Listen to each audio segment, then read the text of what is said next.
Мысалға, тәжірибе барысында көрсетейін, бізде пианино бар дейік.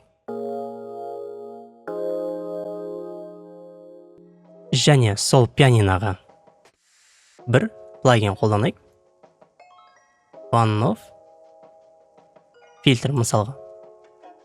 One-off фильтрді басқаннан кейін, ашылғаннан кейін, one-off-тың энкодерін солға оңға жылжытамыз. Және last touched fx параметрді басамыз.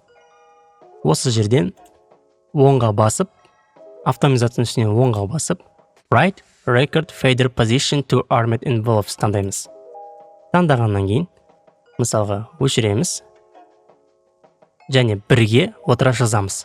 Play'ді басамыз.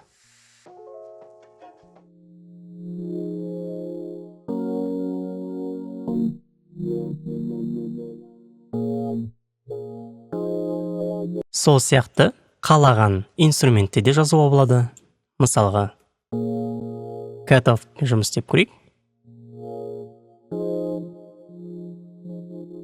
Ол үшін cut-off таңдағаннан кейін last touched fx параметрді ашамыз.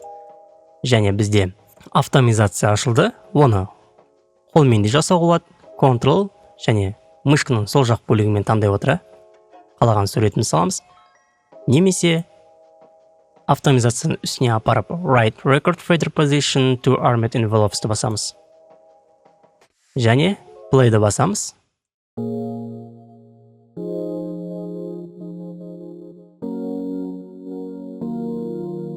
Қалаған звугымызды алғаннан кейін, паузаны басқаннан кейін автоматиялық түрде автоматизация жазылып шығады.